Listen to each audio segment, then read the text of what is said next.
Olá a todos e a todas, eu me chamo Mayara Lima, eu sou especialista em gestão ambiental, mestra em agricultura familiar e desenvolvimento sustentável.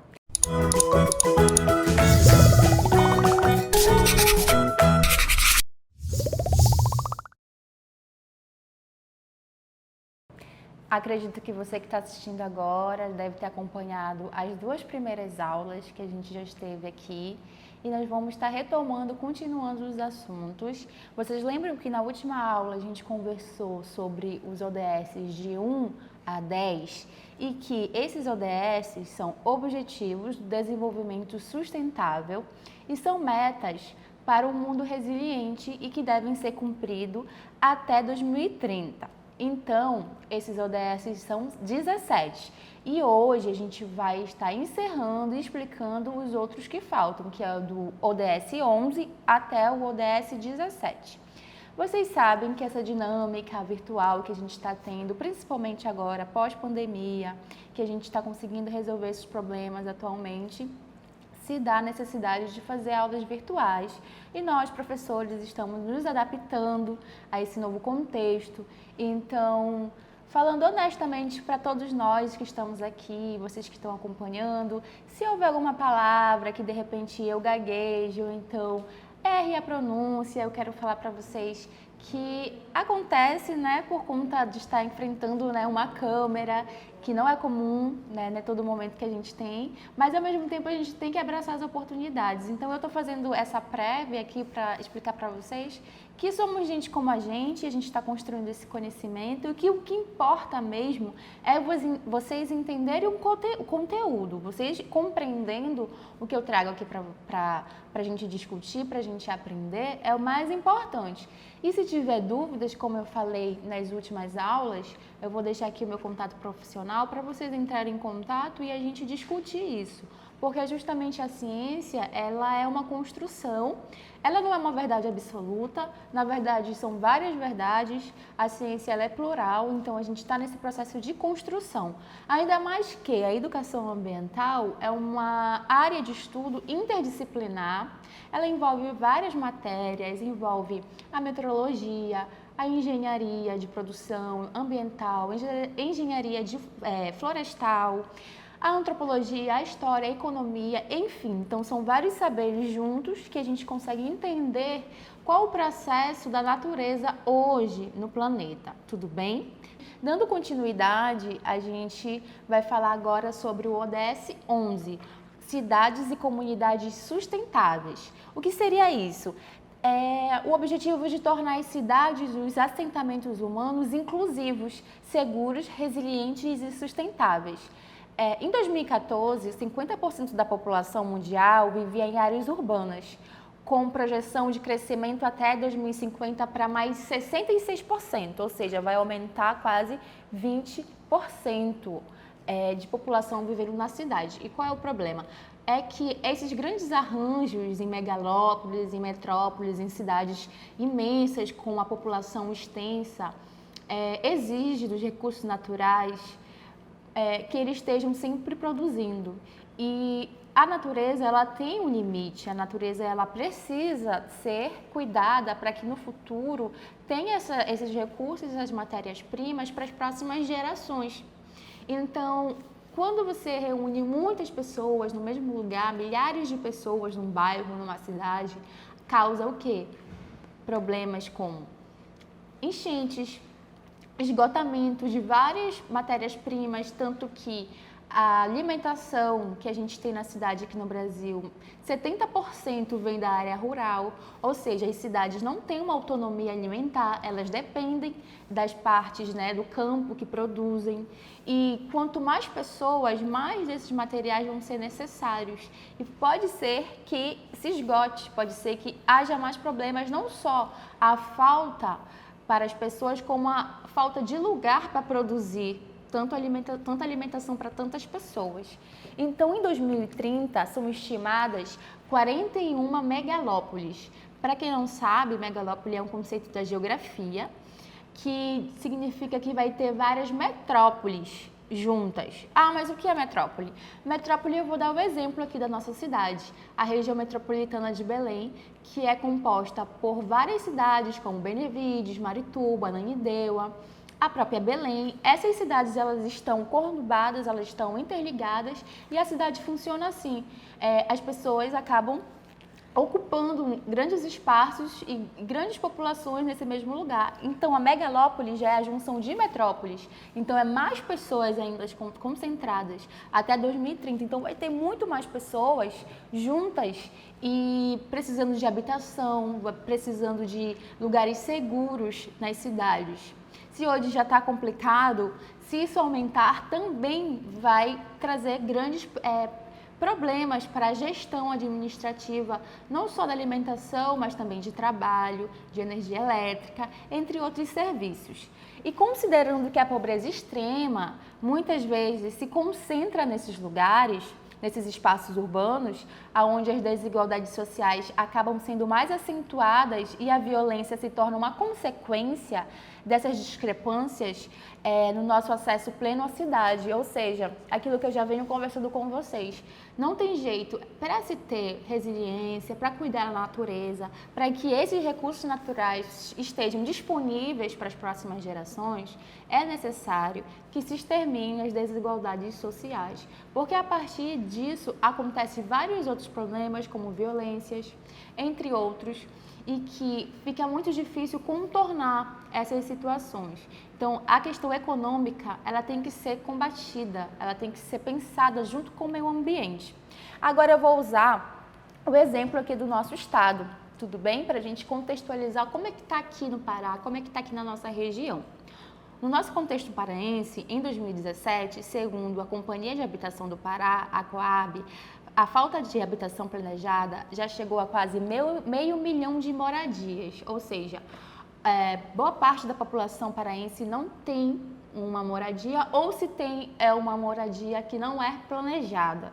São através de invasões, através de ocupações, e sabemos que esses lugares não planejados, existe uma série de problemas que ocorrem a partir disso, como falta de água, saneamento, asfalto, entre outras questões.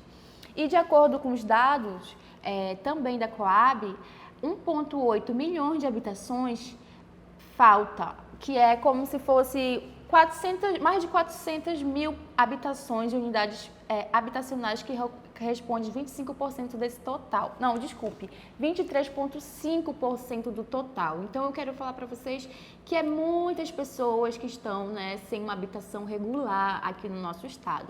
Um exemplo latente também que eu quero trazer aqui para vocês é da nossa região metropolitana de Belém, em que as cidades de Ananindeua e Marituba, que cresceram às margens da BR-316, esse crescimento desordenado levou a um inchaço das duas cidades e, segundo o professor Carlos Gifone, que analisou os dados do IBGE, ele aponta que Marituba aparece com 77,4% dos domicílios particulares ocupados de forma irregular. E Ananindeua aparece com 61% de domicílios irregulares, que é aquilo que eu falei para vocês. As casas não foram feitas de uma forma planejada, logo as ruas também não foram, logo os bairros também não foram. Então acontece uma série de problemas que um problema vai puxando o outro e isso se torna uma grande situação caótica para ser solucionada. E vejam bem que esses dados de Marituba e Ananindeua mostram que mais de 50% disso está acontecendo na cidade. Então, é algo que vai se perdurar ao longo dos anos e que é muito importante a atenção redobrada do Legislativo, dos representantes do Estado para que isso não piore, para que quando chegue em 2030 e 2050, esse inchaço populacional se torne muito mais complicado. Tudo bem? Então, vamos seguindo. Agora a gente vai falar do ODS 12, que é Consumo e Produção Responsável, que tem como objetivo assegurar padrões de produção e de consumos sustentáveis. Ou seja, visa a promoção da eficiência do uso dos recursos energéticos e naturais, de uma infraestrutura sustentável, do acesso a serviços básicos. Além disso, o objetivo prioriza a transparência e a responsabilização dos atores consumidores dos recursos naturais. Ou seja, é aquilo que a gente está fazendo aqui. Estamos trazendo essa aula para várias pessoas de várias idades, de várias etnias, de vários lugares daqui do nosso estado e quem sabe, né, do Brasil e do mundo. E é esse o objetivo, para que a educação transmita uma consciência, para que as pessoas elas tenham o acesso a serviços básicos de uma maneira racional, que a pessoa consuma o que ela precisa consumir, mas de uma maneira controlada, ou seja, que a gente não use os recursos naturais de uma maneira desenfreada, porque o que está acontecendo hoje é exatamente isso. Os recursos naturais estão sendo usados apenas para a acumulação de riquezas de uma minoria e a população acaba não se engajando, não se compromissando com as questões ambientais e se torna uma bola de neve. Então, é por isso que é muito importante que nós nos responsabilizamos com esse problema que acontece hoje aqui no planeta Terra, não só aqui no Pará, não só aqui no Brasil. A responsabilização das pessoas sobre esse engajamento, sobre a questão ambiental, é só a partir da educação. Então, é importante que essa informação seja levada para outras pessoas. E você que está acompanhando essa série de aulas, compartilhe, informe, não só seus amigos, sua família, vizinho, todo mundo, porque isso é interessante para todos nós. Então, quero retomar a nossa primeira aula, que lembra que eu comentei que a sociedade industrial, que as sociedades onde tem as grandes cidades, megalópolis, metrópoles, houve um afastamento das pessoas em relação à natureza?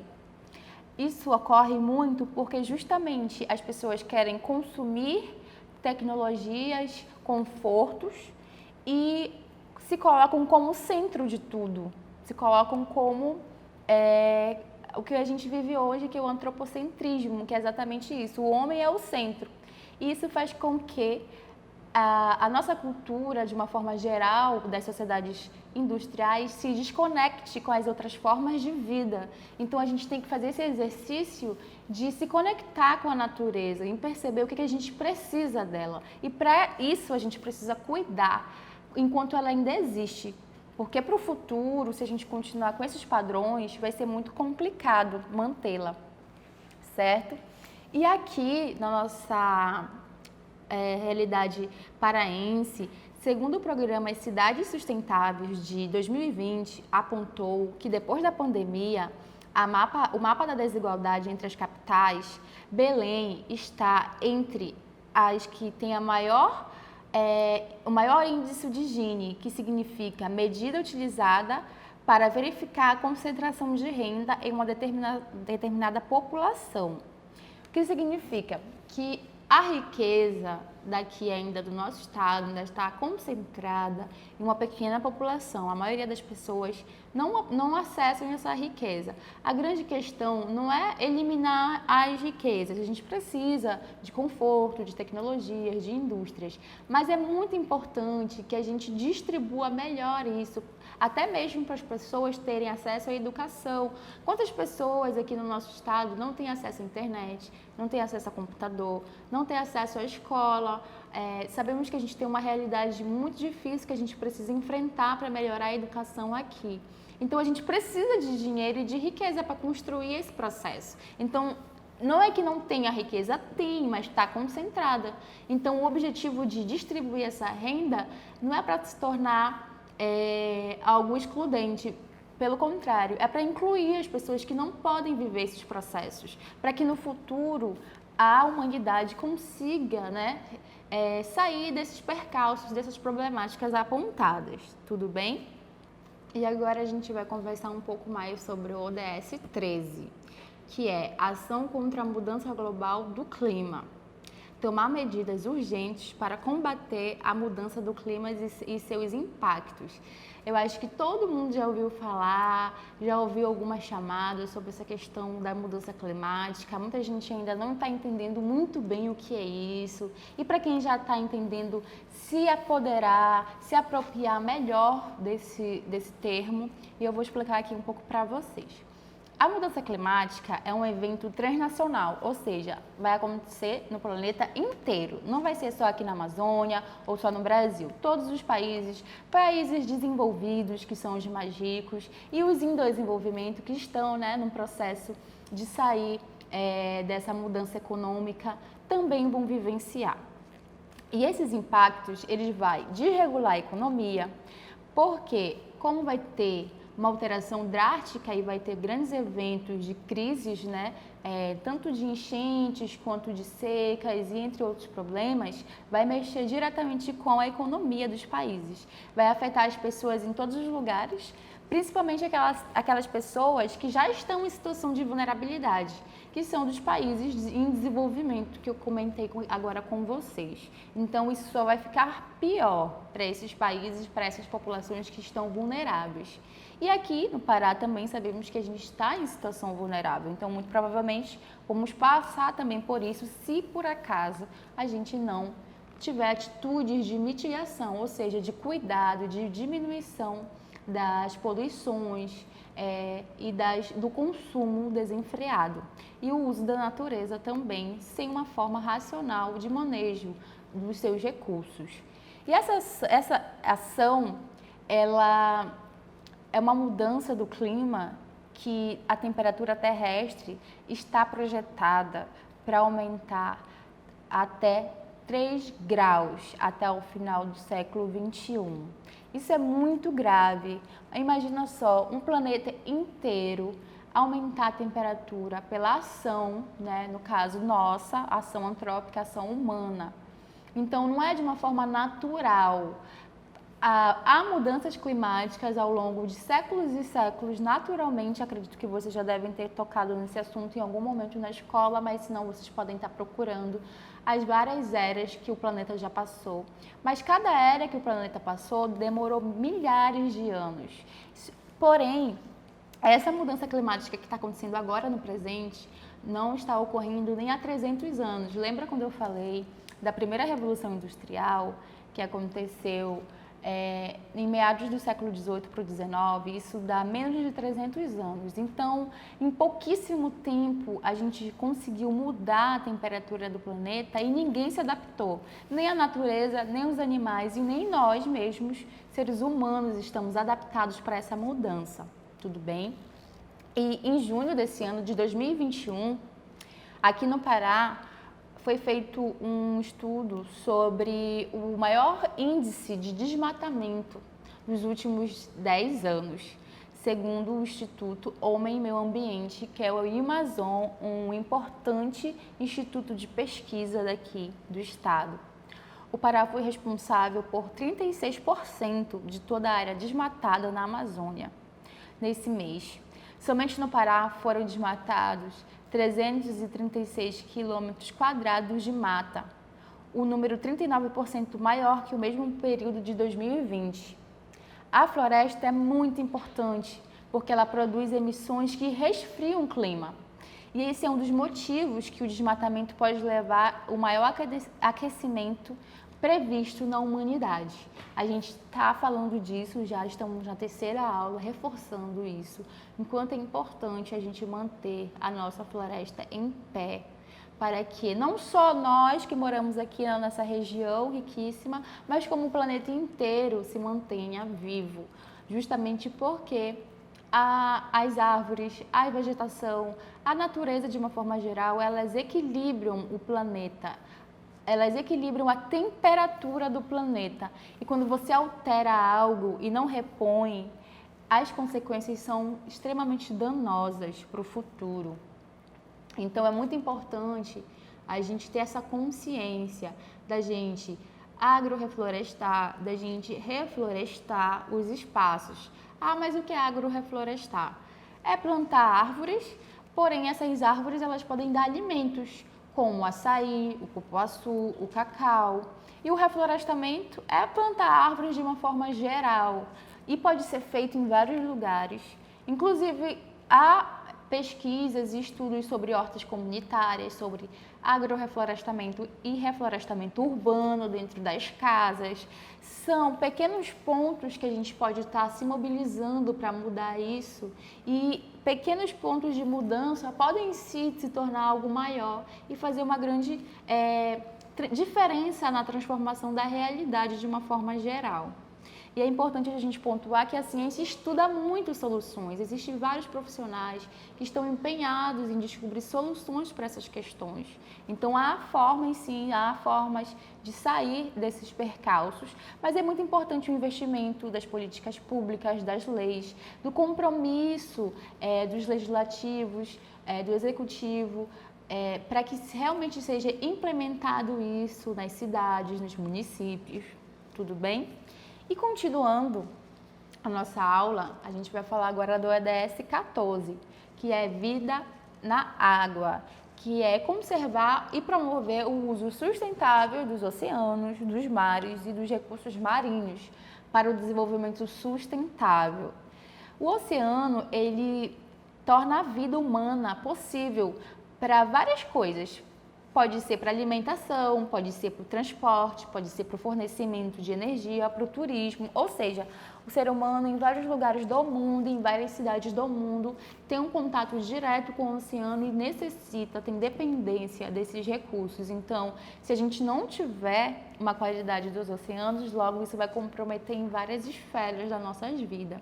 Além também, é um meio de regular a temperatura, a bioquímica, as correntes e outras formas de vida que existem. Vários animais são ocupantes desse lugar que é o mar, que é o oceano, formas marítimas de vida que são importantes para esse equilíbrio. E o oceano também, eles regulam o ciclo do carbono e do nitrogênio, que ajuda aqui no nosso clima, no equilíbrio do clima de uma forma geral, entende? Então, essa produção dos oceanos, aproximadamente, ela gera 3 trilhões da economia global, 5% do PIB global. Então, tem muita economia, tem muitos produtos, empresas, pessoas como pescadores também, né? Aqui na nossa região, acho que vocês devem conhecer alguém que já trabalhou no mar como pescador, pescadora, porque é algo muito cultural aqui da nossa região, do salgado. Dependem diretamente desses recursos. 40% dos oceanos estão sendo afetados diretamente pelas atividades humanas. E aí acaba que acontece poluição e pesca predatória, o que resulta principalmente em perda de habitat desses seres, né, aquáticos, e acaba tendo introdução de espécies invasoras que não estavam ali e acabam ocupando por uma necessidade também e o desequilíbrio que já acontece dentro dos ecossistemas, e acontece também a acidificação dessa água. Então, é bem importante que a gente cuide do nosso lixo, e agora é um momento que eu vou falar para qualquer pessoa, tudo bem? Não precisa ser um grande empresário, ser dono de alguma indústria para se comprometer. Nós mesmos, na nossa casa, a gente tem que ter esse cuidado. Você sabe por quê? Porque é encontrado praticamente a cada ano 13 mil pedaços de lixo de plástico em cada quilômetro quadrado. Entenderam? Em cada quilômetro há pelo menos 13 mil dejetos de lixo no oceano. E esse lixo, ele volta para a nossa casa, porque o peixe que a gente consome, o produto que a gente consome aquático na nossa casa vai estar poluído. Então, é muito importante que a gente entenda qual é esse ciclo do lixo para que ele não vá para as águas nem para os oceanos. Inclusive, houve uma matéria muito interessante do Liberal em julho de 2020, do ano passado, que aponta que foram recolhidas toneladas de lixo na praia de Salinas, no Atalaia.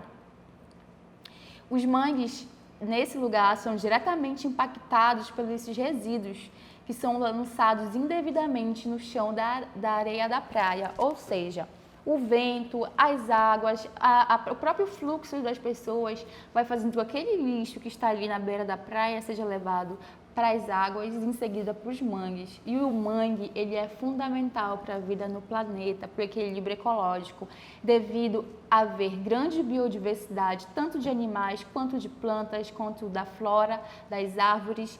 E essas áreas são berçários naturais de aves, de peixes, de moluscos, crustáceos, sendo um ecossistema importantíssimo para o equilíbrio do planeta.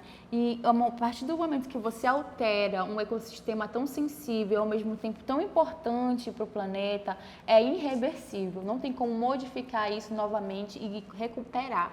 Então, para a gente ter essa consciência, a gente tem que fazer isso no presente, para que no futuro a gente não padeça, como eu venho aqui dividindo com vocês esses dados.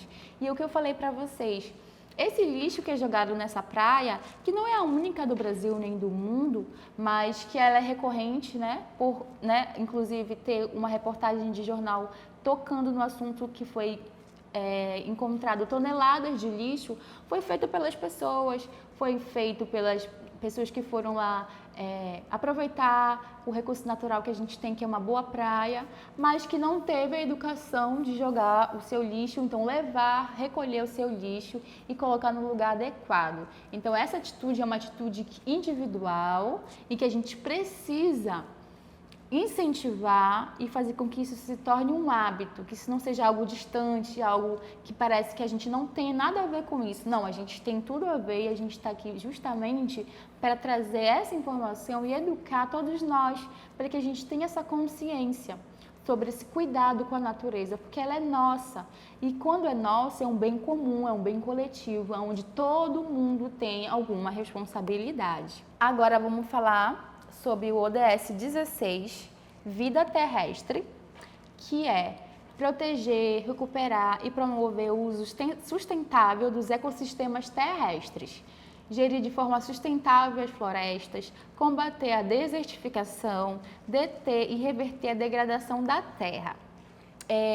Eu já comentei aqui para vocês que, por exemplo, quando você entra numa mata nativa, ou uma mata que foi pouco modificada pelo homem aqui na Amazônia, e a partir do momento que você desmata, quando você tira toda essa cobertura vegetal, aqui a gente tem uma grande incidência de raios ultravioleta, pois estamos na linha do Equador e perto da linha do Equador estamos bem próximos do Sol. Ou seja, o que isso acontece? Acontece que os raios do Sol penetram no solo e começa a desertificar, começa a secar esse solo e há grandes problemas ambientais a partir disso. Então, os seres humanos e outros animais, eles dependem da natureza para ter alimento, para ter ar puro, para ter água, para ter uma qualidade de vida. Não só nós, mas todas as formas de vida daqui da Terra precisam. E as florestas cobrem 30% da superfície da Terra e ajudam a manter o ar, a água limpa, o clima, sem mencionar a questão do lazer e do lar para milhares de espécies, inclusive para nós. Então, as florestas cobrem 30% da superfície da Terra, ajuda a manter o ar limpo, a água limpa, sem mencionar que é um lugar onde todos nós vivemos, tanto as outras espécies de animais como da flora, assim como nós precisamos desses lugares para nos mantermos aqui. Então é super importante a gente promover um manejo sustentável das florestas para combater aquilo que eu falei para vocês sobre a desertificação do solo. E aí eu vou trazer aqui alguns dados para a gente conversar e entender esse processo. Eu vou falar sobre o agronegócio, que geralmente é baseado na monocultura. Eu comentei com vocês sobre o monocultivo. Alguém lembra? O monocultivo de plantas, de espécies alimentares vegetais, como a soja, o dendê, entre outros. O que isso significa? Quando a gente fala mono, é um. Então, a monocultura é só uma espécie, seja de vegetal ou seja de animal. A monocultura também está ligada com a criação de animais. Então, você vê que é uma única espécie. Isso é um grande problema para as questões ambientais. Por quê?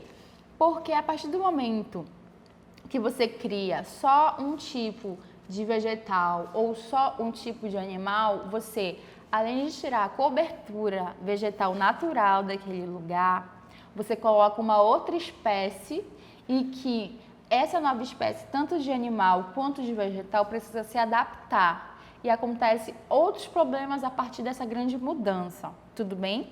Aqui no Pará, por exemplo, o cultivo de uma única espécie vegetal, como as plantações de soja, dendê, desencadeia Além dos problemas ambientais, também grandes disputas territoriais entre grandes latifundiários e os agricultores familiares e as comunidades tradicionais, por conta que a monocultura ela exige grandes extensões de terra, milhares de hectares feitos, para gerir esse agronegócio. Então, esse negócio ele vai ser muito próspero, vai ter muita riqueza, muito lucro, mas vai ser concentrado para algumas pessoas. E também vai impactar muito a natureza, porque vai ser tirado a forma natural que a natureza se deixou colocar ali por séculos e séculos e vai ser colocado por outras formas de vida. E não é fácil conseguir essa adaptação. As práticas de uso do solo no monocultivo e da agropecuária latifundiária impactam significativamente a manutenção da biodiversidade, pois precisa ser retirado a cobertura vegetal nativa para realizar os empreendimentos, causando grandes impactos socioambientais, como, por exemplo, o uso do agrotóxico, que polui o solo, a água, entre outros. A necessidade de fazer modificações genéticas nos vegetais também, conhecido como transgênicos, que aumenta a resistência aos antibióticos e aumento de substâncias tóxicas no organismo. O que isso significa? Tanto o agrotóxico quanto a modificação genética, que é chamada de transgenia, ela surge depois da Revolução Verde, que eu comentei para vocês nas aulas passadas, em que como você tirou aquela cobertura vegetal nativa do ecossistema, você vai ter que ter uma adaptação para produzir esse monocultivo. Por exemplo, você vai colocar só dendê numa área. As pragas e os animais, os insetos, tudo que vivia ali, eles vão ter um desequilíbrio. Então, quando plantar o dendê, vai ter vários insetos e pragas e animais que vão atacar o dendê, porque antes eles viviam de uma maneira, digamos, distribuída entre a biodiversidade que ali existia. E aí vai ter grandes incidências desses insetos, dessas pragas no alimento. E aí o que acontece? Para combater isso, é colocado o agrotóxico para matar essas pragas. Porém, o agrotóxico ele é extremamente poluente, tanto para o solo, para a água, quanto para o nosso organismo. Faz muito mal, há vários problemas de saúde desencadeados a partir do uso do agrotóxico. E a transgenia também é uma adaptação em relação a essa modificação da natureza.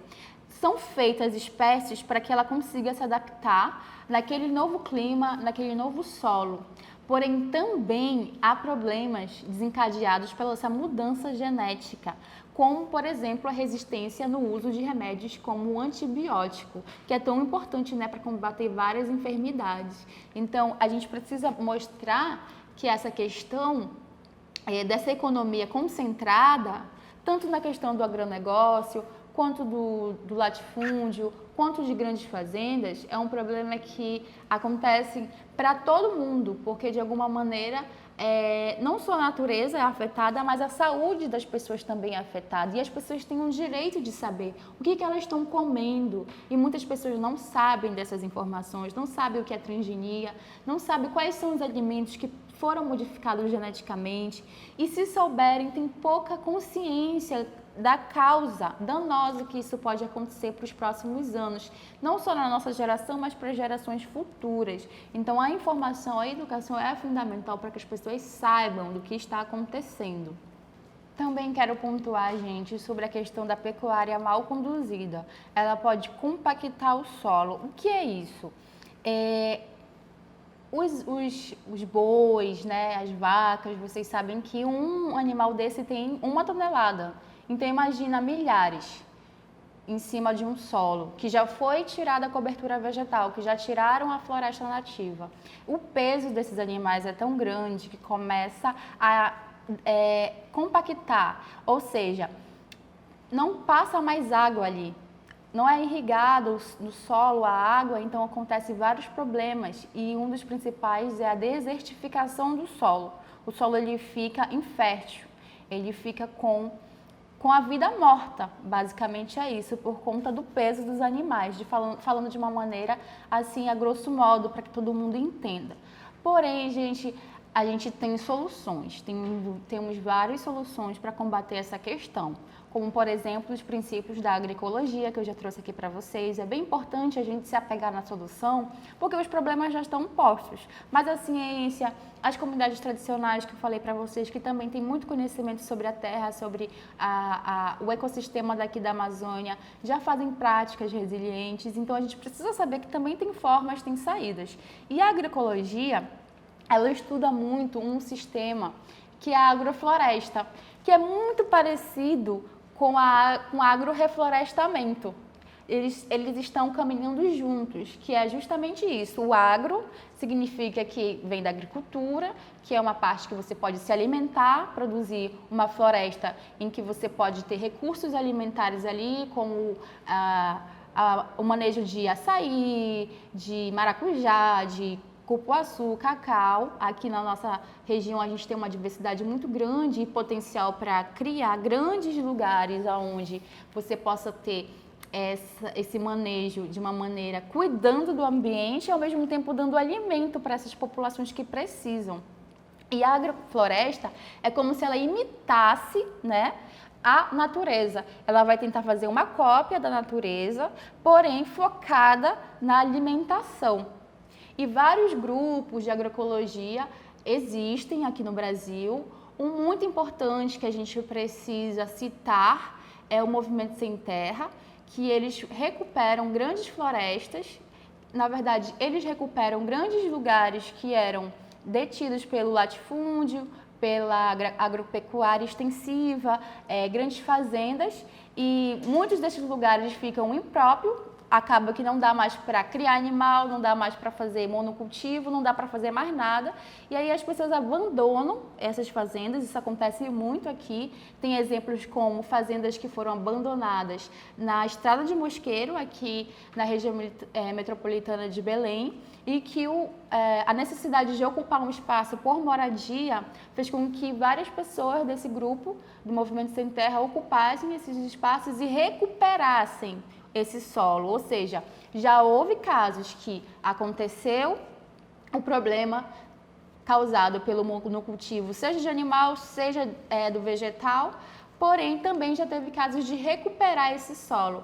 E uma das formas de se recuperar é através da agrofloresta, que justamente é uma imitação, imitar a natureza, tentar copiar a natureza da maneira mais semelhante possível, porque só assim o ecossistema ele realmente vai conseguir se equilibrar, certo? Grandes mudanças no ecossistema impactam de uma forma tão grande que ele não se regenera, ele não se recupera, mas há formas de regenerar isso. Porém, é uma dedicação de muitos anos. Então, se a gente começar hoje, pegou um lugar que foi retirada a cobertura vegetal e vai cuidar dele para que ele se recupere, no mínimo demora de 10 a 20 anos, no mínimo, dependendo de como aquele lugar está. Então, é um processo que é preciso ser feito agora no presente para que no futuro a gente realmente veja uma mudança de realidade, para que a gente tenha um futuro melhor, né, com uma expectativa positiva. Por isso é muito importante, gente, a regularização dos territórios. É como eu falei para vocês, a educação ambiental, ela puxa vários assuntos, vários conceitos, de várias ciências. Então, quando a gente vai falar de regularização de território, por exemplo, está amparado em leis, as leis quilombolas, as leis indigenistas, que essas populações elas têm direito ao uso da terra, têm direito ao território. Então é importante que essas leis sejam cumpridas, porque também falei para vocês nas últimas aulas que essas comunidades tradicionais elas são como guardiões da floresta, porque o modo de vida dessas populações estão conectados com a mata em pé, com um rio limpo, com um mangue limpo, porque eles precisam desses recursos para manter as suas vidas, não só na economia, mas na cultura também, naquilo que eles entendem, né, na forma que eles compreendem a vida. Então, essas comunidades tendo assistência, tendo garantia que eles vão ter esse espaço, eles vão cuidar da natureza, vão recuperar a natureza porque eles necessitam, né, para a sobrevivência. E falando novamente da questão, né, das leis e do direito e dos deveres, essas leis que eu citei para vocês, tanto as leis quilombolas quanto as leis indigenistas, que são ligadas às aldeias, comunidades indígenas, elas foram regularizadas na Constituição de 1988, já pensando todo nesse processo. Então, elas são sim amparadas por lei, e mais um conteúdo que eu trago para vocês, né, de uma diferente ciência que complementa os saberes interdisciplinares, transdisciplinares da educação ambiental. Então, gente, chegamos no último ODS, o ODS 17, que é parcerias e meios de implementação, que significa que é um engajamento para fortalecer os meios de implementação e revitalizar a parceria global para o desenvolvimento sustentável, onde precisa ser realizados compromissos de cooperação entre a comunidade internacional e uma parceria global, que inclua todos os setores interessados e as pessoas afetadas pelo processo de desenvolvimento. Ou seja, é aquilo que também eu já comentei com vocês. Não adianta o Brasil, isoladamente, fazer uma política ambiental e não dialogar com os outros países.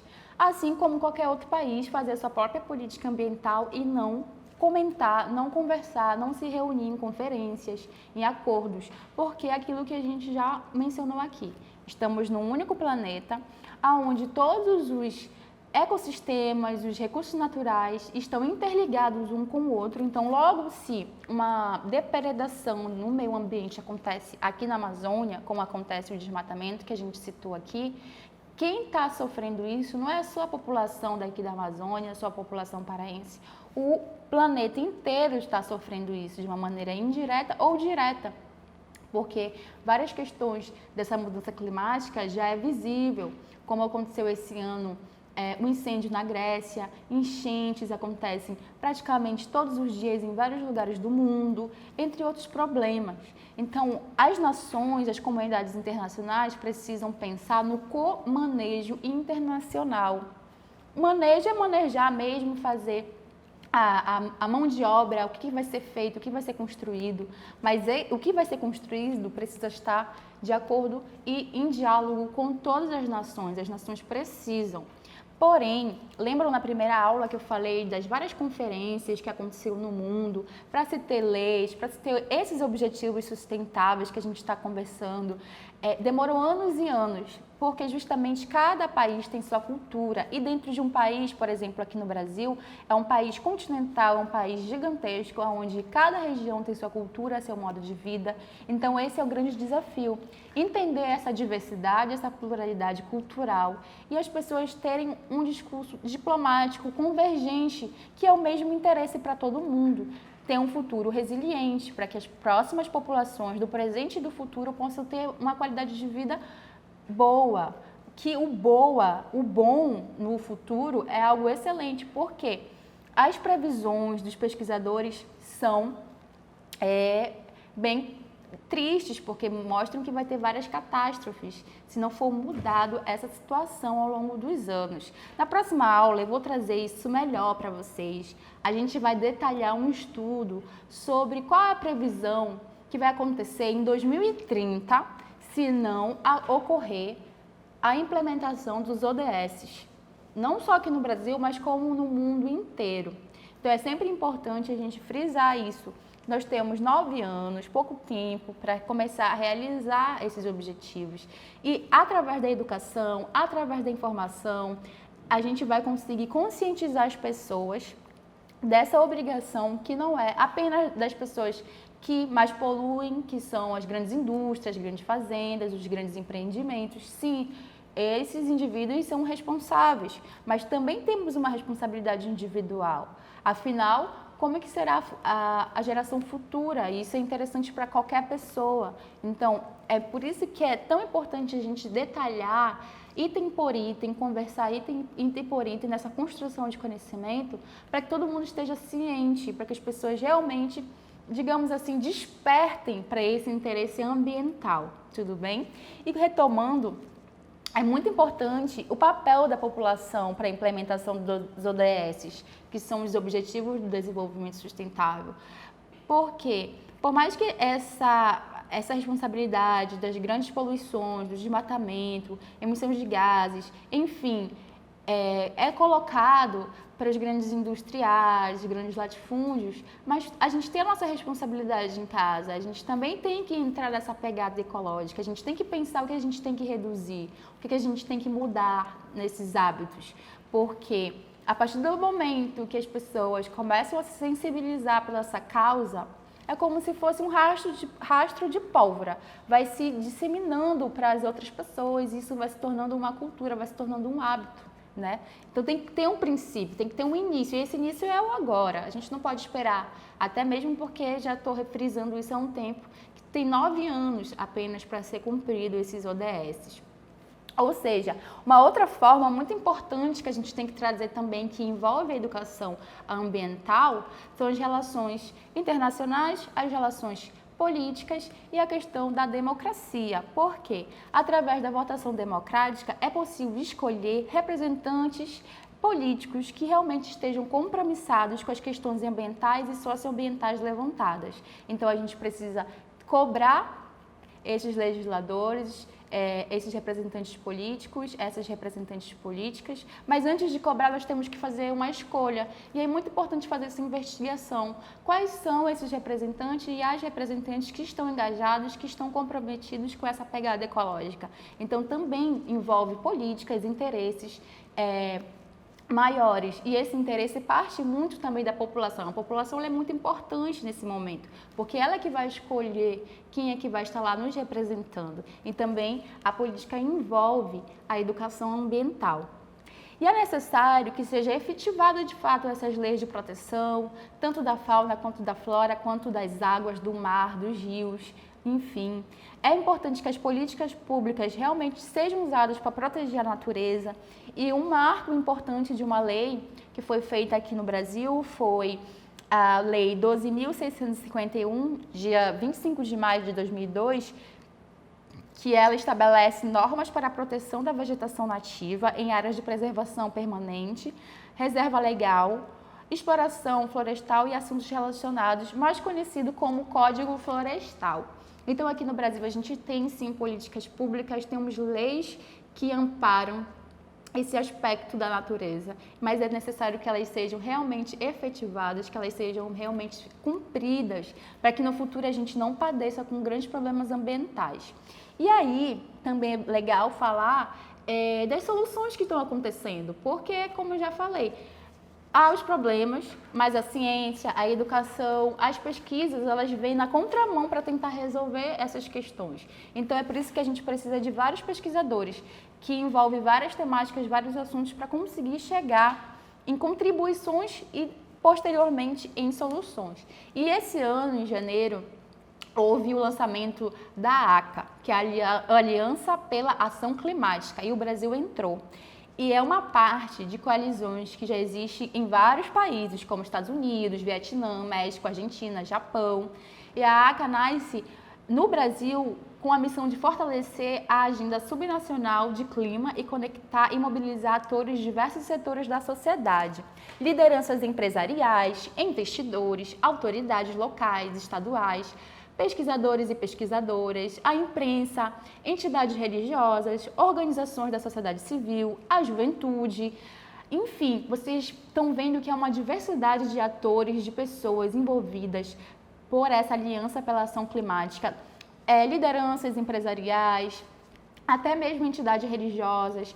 A imprensa está envolvida em se comprometer com a mudança, com a mudança de realidade nos nossos hábitos, para que a população, de uma forma geral, a sociedade, de uma forma geral, se engaje nesse compromisso com o cuidado com a natureza.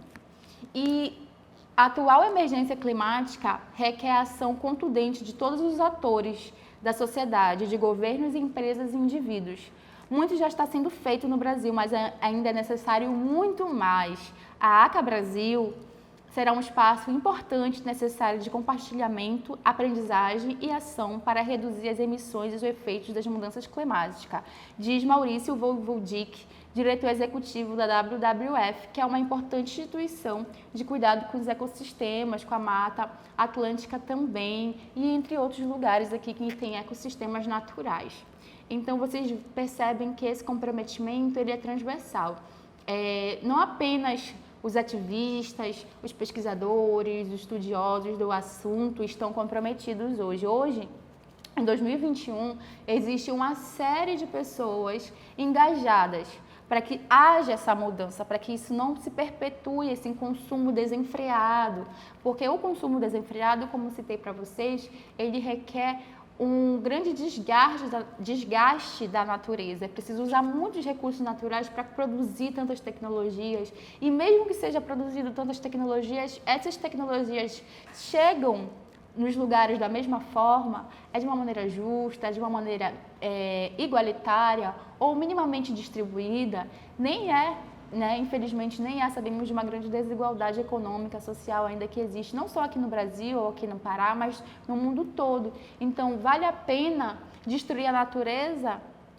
Não vale, porque o futuro, né, vai cobrar muito caro para que a gente se mantenha aqui. Então, gente, vou falar a grosso modo, tá? Esse assunto que é um pouco pesado, no sentido de que ele traz várias informações que são, né, oriundos de problemas e que a gente sente, né, todo mundo sente isso, cada caso um caso, cada pessoa vive uma realidade diferente, então não é igual para todo mundo, mas todo mundo sente de alguma forma a situação que está acontecendo agora no meio ambiente. Então, apesar de tudo isso, eu quero deixar aqui a mensagem que existe muita pesquisa, que existem muitos esforços de diferentes partes da sociedade para que isso seja, né, modificado, para que se tenha uma recuperação desses problemas. E, novamente, eu reforço, é importante a gente se comprometer com essa pegada ecológica, que a gente não coloque esse problema como um problema do outro, ou um problema do Estado apenas, dos empresários, não, é uma questão coletiva.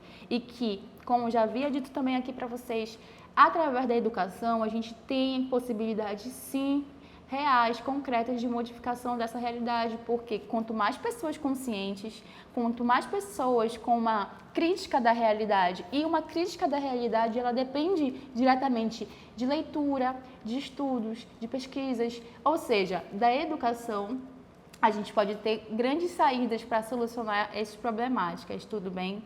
Gente, se eu trouxe palavras, conceitos ou alguma coisa que você não concorde, como eu já falei para vocês, a ciência ela não é algo absoluto, onde alguém tem uma razão inquestionável, pelo contrário, ainda mais dentro da educação ambiental, a gente está num processo constante de construção. Então, se vocês quiserem conversar depois, vou deixar aqui novamente os meus contatos profissionais para a gente estar tendo esse feedback, para a gente estar tendo essa troca. É super importante, porque esses estudos não param por aqui, eles continuam e tem muita coisa para trazer. Eu trouxe os 17 Objetivos Sustentáveis justamente para mostrar para vocês que já tem objetivos para ser cumpridos, ou seja, já tem soluções, já tem formas, já tem caminhos, já tem saídas. Agora é preciso ser colocado em prática. Mas antes de ser colocado em prática, é importante que as pessoas saibam disso. Muita gente não sabe. Quantas pessoas aqui ainda não tinham escutado falar dos ODS? Ou que já ouviu falar dos ODS, mas não sabia muito bem e agora começou a entender melhor? E quem já entendeu, entender mais ainda, compreender mais ainda essa discussão. Então, é por isso que eu digo que é uma construção permanente e contínua, que a gente vai ter que ser feita durante muito tempo, durante muitos anos.